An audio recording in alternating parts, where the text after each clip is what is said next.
Hello students, तो कैसे हैं आप सभी। उम्मीद है स्वस्थ हैं, मस्त हैं और अपनी पढ़ाई कंटिन्यूअस कर रहे हैं। सेशंस आ रहे हैं और आप पढ़ाई कर रहे होंगे लगातार, है ना। रुकना नहीं है, थमना नहीं है। जब तक आप लक्ष्य तक ना पहुंच जाओ और इसको प्राप्त ना कर लो, तब तक आपको लगे रहना है ना। एक बार जब लक्ष्य की प्राप्ति हो जाएगी तो उससे सभी लोग खुश होंगे, उससे आप भी खुश होंगे। आप जिस समाज में रह रहे हैं वो समाज भी खुश होगा, है ना। सभी को इससे खुशी मिलने वाली है ना। तो उसके लिए आप लगे रहिए। दूसरों की खुशी के लिए, मान लीजिए कि आप अपने लिए नहीं तो दूसरे की खुशी के लिए लगे रहिए, है ना। लेकिन कोई नहीं, कोई ऐसा तो है नहीं जो खुद की खुशी ना चाहता हो। हर कोई चाहता है कि मैं खुश रहूं जीवन में, है ना। तो अखबार के लिए अगर नहीं आप चाहते हो खुद, तो दूसरे के लिए मान लो आप, ठीक है। उसके लिए आप लग जाइए। बहुत अपेक्षाएं आपसे हैं, है ना। मेहनत करिए, जम के मेहनत करिए और पेपर को क्रैक करिए और सिलेक्शन लीजिए, है ना। अभी तो आपका बोर्ड एग्ज़ाम है, उसके लिए आप तैयार हो रहे हो, है ना। बोर्ड एग्ज़ाम में अच्छे अंक जब आप अचीव करोगे तो हर जगह आपकी चर्चाएं होंगी, है ना। आप अगर कोई रैंक ले आते हो स्टेट में, है ना, या फिर जनपद स्तर पर, तब भी आपकी चर्चाएं होंगी। आप देखते ही हो ना, हर साल रिज़ल्ट आते हैं और चर्चा आप देखते हो उन छात्रों की जिनकी रैंक अच्छी आती है ना। उनकी चर्चाएं पूरे देश में होती है। और यूपी बोर्ड तो जानता ही हो, सबसे बड़ा बोर्ड है ना। और इसमें 60 लाख बच्चों के आसपास बच्चे बैठते हैं पेपर के लिए। तो आपको मेहनत करना है और अपने लक्ष्य को अचीव करना है ना। चलिए स्टार्ट करते हैं हम सेशन को।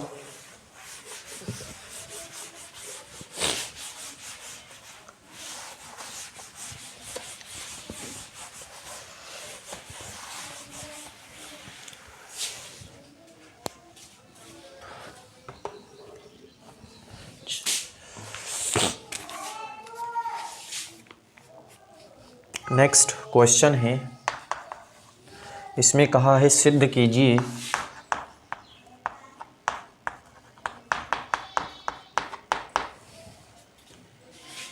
कि बाह्य बिंदु से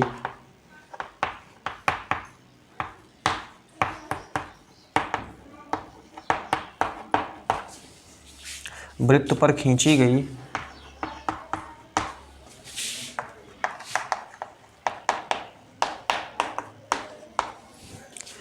स्पर्श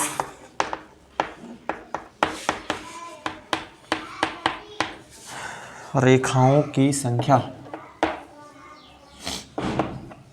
स्पर्श रेखाओं की लंबाइयां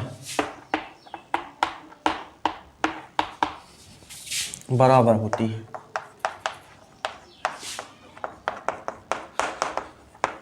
है ना। ये एक प्रमेय है। उस प्रमेय को आपको क्या करना है, यहाँ पे प्रूफ करना है ना। बोला हुआ है कि बाह्य बिंदु से वृत्त पर खींची गई स्पर्श रेखाओं की लंबाइयां जो होती हैं वो क्या होती हैं, बराबर होती हैं। चलिए यहां पर आपसे कहा है सिद्ध कीजिए कि बाह्य बिंदु से वृत्त पर खींची गई स्पर्श रेखाओं की लंबाइयां क्या होती हैं, बराबर होती हैं। चलो देखो ध्यान से देखिए, है ना। ये आपके पास एक सर्कल है, इसको आप प्रकार की मदद से बनाइएगा, है ना। ये क्या है, एक सर्कल है। इस सर्कल का ये क्या है, सेंटर है। तो यहाँ पर आपको दिया क्या है, जो दिया उसको लिख लीजिए। एक वृत्त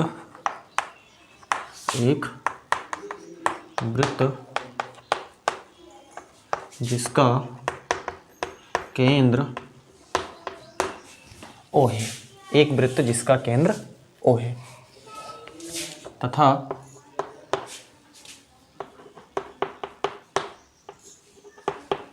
वृत्त के बाहर कोई बिंदु बाह्य बिंदु से कोई बाह्य बिंदु हम यहाँ पे ले लेंगे। चलो ये देखो हमने कोई बाह्य बिंदु यहाँ पर ले लिया। ठीक, बोला ना बाह्य बिंदु से वृत्त पर खींचेंगे, तो बाह्य बिंदु भी हमको क्लियर है और ये इसका सर्कल हाई है।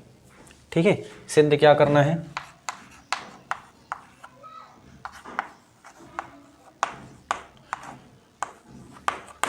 सिद्ध करना है कि बाह्य बिंदु से वृत्त पर हम दो स्पर्श रेखा खींच सकते हैं। देखिए बाह्य बिंदु से वृत्त पर दो स्पर्श रेखा खींची जा सकती है। बाह्य बिंदु से वृत्त पर दो स्पर्श रेखा खींची जा सकती हैं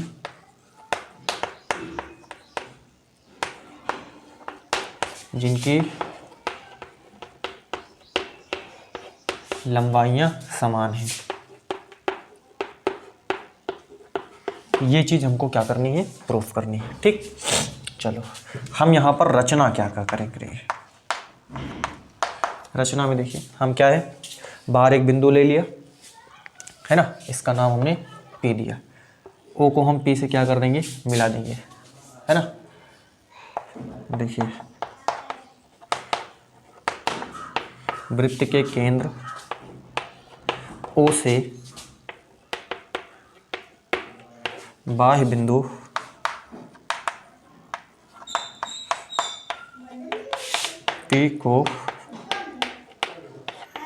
P को मिलाया। ठीक है, अब क्या करेंगे हम, OP को व्यास मान करके, OP को क्या करेंगे, व्यास मान लेंगे। ठीक है ना, और इसका हम सबसे पहले लंबार्धक OP का क्या खींचेंगे, लंबार्धक खींचेंगे। ठीक है, चलो तो OP का हम जब लंबार्धक खींचेंगे तो उसके लिए हम क्या करेंगे, आपको प्रकार में आधे से अधिक दूरी, चाहे यहाँ से आधे से अधिक मतलब इसका आधे से अधिक, एक चाप ऊपर लगाना है, एक चाप नीचे लगाना है। ठीक है ना, फिर उसको अलग अलग साइड से रख करके उसको आपको क्या कर देना है, कट कर देना है ना, और इसको आपको क्या कर देना, मिला देना है। ठीक, बात क्लियर है ना, मतलब इसकी आधे से अधिक दूरी लेना है और एक चाप ऊपर वही नीचे, फिर यहाँ पे रख करके उसको दोनों को कट कर देना है। अब जहाँ पर कट करेगा इसका लंबार्धक हो गया, इसका हमने क्या खींच दिया, लंबार्धक खींच दिया। ठीक है, अब यहाँ पर आपको इसका नाम आप दे दीजिए O डैश नाम दे दीजिए। ठीक है, अब क्या करना है, यहाँ पर रख करके एक आपको सर्कल बनाना है। देखो O डैश O, इसको त्रिज्या मान करके आपको एक सर्कल बनाना है। तो आप एक सर्कल बनाओगे तो ये सर्कल देखो ऐसे बनेगा।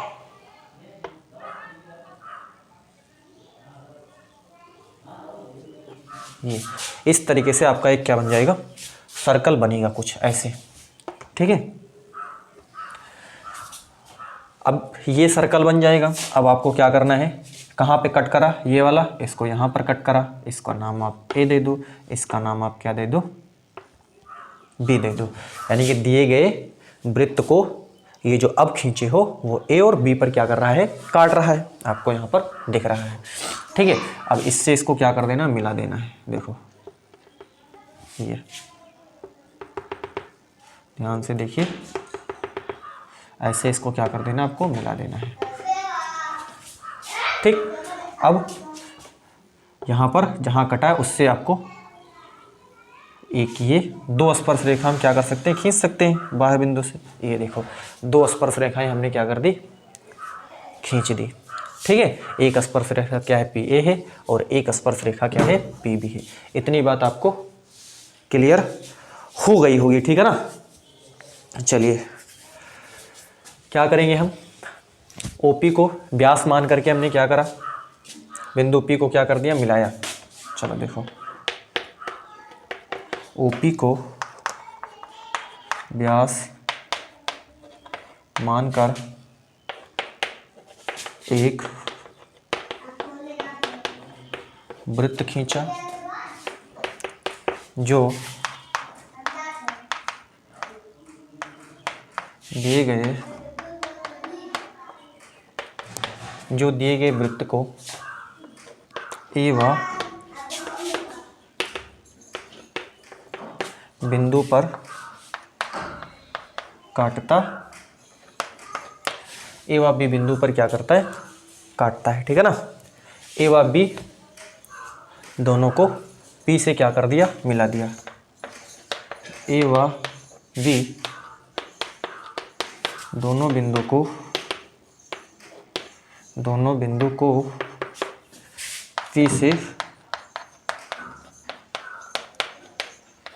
पी से क्या कर दिया हमने, पी से इसको ज्वाइन कर दिया, है ना। ए व बी दोनों बिंदु को हमने पी से क्या करा, ज्वाइन कर दिया, ठीक है। चलो अब इसका हम क्या देखते हैं, ये तो हमने रचना करी हुई, इस रचना में आपको पूरी बातें क्लियर हो गई होंगी। अब हम क्या करते हैं, इसका प्रूफ देखते हैं। देखो इसका प्रूफ हम कैसे करेंगे, आप देखिए कि पी एंगल पी ए ओ बराबर है, ध्यान से देखिए, पी ए ओ बराबर है एंगल पी बी ओ के। क्यों बराबर है, इसलिए बराबर है क्योंकि ये अर्धवृत्त में स्थित कोण है। ये दोनों आपस में क्या है, बराबर है। अब दोनों को आप, ये दोनों बराबर है, ठीक है ना, प्रत्येक 90 है। अभी मैं अलग अलग लिख देता हूँ, है ना, प्रत्येक 90 डिग्री है। यहाँ पर आप देख लो क्यों ऐसा हमने लिखा, क्योंकि देखो यहाँ पर आप देखिए एंगल पी ए ओ बराबर कितना है, 90 डिग्री है। क्यों बोल रहे हैं हम, अर्धवृत्त में स्थित कोण है,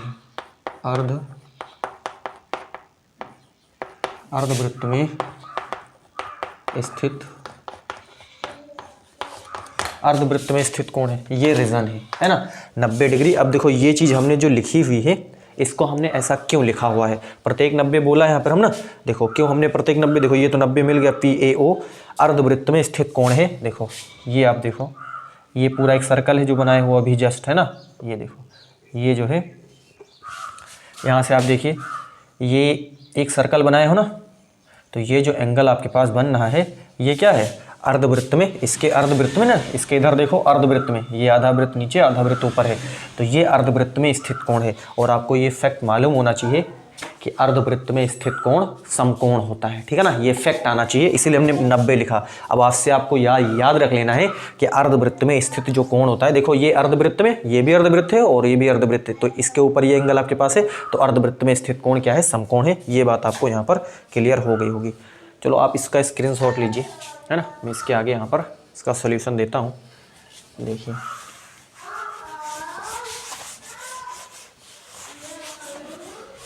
आगे देखिए क्या करेंगे हम, यहाँ पे एंगल पी बी ओ बराबर है 90 डिग्री। ये भी देखो, ये सर्कल नीचे आधा भाग है ना, तो ये भी क्या है, अर्धवृत्त में स्थित कोण है, ये भी अर्धवृत्त में स्थित कोण है, और अर्धवृत्त में स्थित कोण समकोण होता है। ठीक, बिल्कुल क्लियर है। अब ये दोनों क्या हो जाएंगे, बराबर हो ही जाएंगे, है ना। इसको एक आप ले लो और इसको आप क्या ले लो, 2 ले लो, इससे ये दोनों क्या हो जाएगा, बराबर हो जाएगा। P a o angle p a o अब बराबर क्या हो जाएगा, एंगल पी बी ओ। चलो अब देखिए यहाँ पर आप देखिए, इसलिए ध्यान से देखिए, इसलिए ओ ए, यहाँ पर देखिए ओ ए, ये देखो ए है ना और ये बी है। देखो ओ ए जो है वो लंब है किस पे, पी ए पे, और देखिए जो ओ बी है वो लंब है किस पे लंब है, पी बी पे। आपको ध्यान से देखिए, है ना, ओ ए ये समकोण है ना, ये समकोण बोला ना, इसका मतलब ओ ए जो है लंब है किस पे, पी ए पे, और ये भी लंब है, यानी कि ओ बी भी लंब है किस पे, पी बी पे। इसका मतलब कि अब आपको ये मालूम होना चाहिए कि त्रिज्या के अंत बिंदु पर खींचा गया लंब, देखो ये त्रिज्या है है ना, और इसका ये अंत बिंदु है ना, ये भी त्रिज्या है, ये इसका अंत बिंदु, त्रिज्या के अंत बिंदु पर, इसलिए यहाँ पर क्या हो जाएगा, PA व PB स्पर्श रेखा है।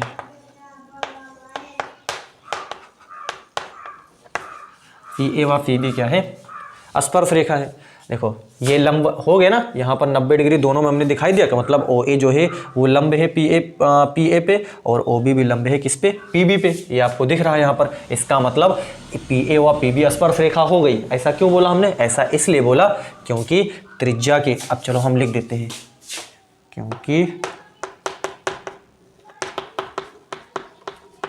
त्रिज्या के अंत बिंदु पर खींचा गया लंब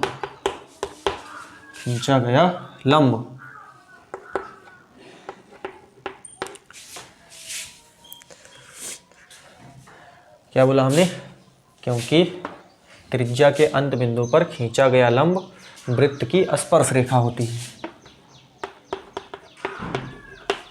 वृत्त की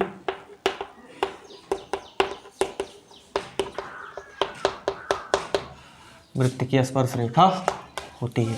ये फैक्ट भी आपको क्या रखना है, याद रखना है, ठीक है। अब ये तो बात बिल्कुल क्लियर हो गई कि PA व PB क्या है, स्पर्श रेखा है, ठीक है। चलो अब हम आगे चलते हैं, आप इसका स्क्रीनशॉट लीजिए, है ना।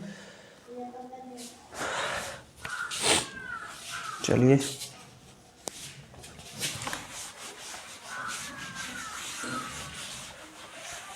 अब हम दो त्रिभुज यहाँ पर कंसीडर करते हैं, ध्यान से देखिए इसमें, है ना। अभी तक बातें आपको पता चल रही होंगी। क्या करते हैं हम, देखो त्रिभुज PAO व त्रिभुज PBO में, चलो यहाँ पर देखो, यानी कि PO बराबर PO है, उभयनिष्ठ है, स्पर्श रेखा है, ये बात बिल्कुल हमने अभी सिद्ध कर दी, ठीक है ना। चलो उभयनिष्ठ है, सही बात है। एंगल PAO बराबर है एंगल PBO के, क्या है, प्रत्येक 90 डिग्री है, ठीक। आगे देखिए एंगल, और क्या है, और आपको ये दिया है, एंगल नहीं है, एक है आपके पास OA बराबर क्या हो जाएगा, OB, ये वृत्त की त्रिज्याएं हैं, और आपको मालूम है कि वृत्त की त्रिज्याएं बराबर होती हैं, है ना। तो आप देखो दो भुजा है, एक भुजा ये है, एक भुजा ये वाली, और एक एंगल है, इसका मतलब, और वो भी 90 डिग्री है, यानी कि RHS, है ना। क्या हो जाएगा, RHS, सर्वांग समता नियम से, सर्वांग समता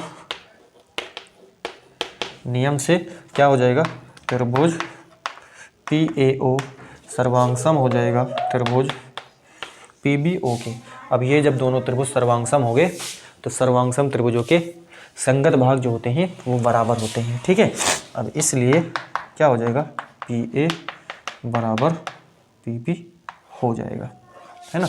क्यों, बाई CP CT, इस रूल से, है ना, इस रूल से ये जो है सर्वांग सम हो जाएगा, ठीक। तो ये एक प्रमेय थी, है ना, उस प्रमेय को हम इस तरीके से सॉल्व कर सकते हैं। उम्मीद है आपको इसमें सारी बातें समझ में आई होंगी। अगर बातें नहीं समझ में आई हैं तो एक बार फिर से इसको आप देखिए, आपको 110% आपको पूरी बातें समझ में आने वाली है। चलो हम अगले को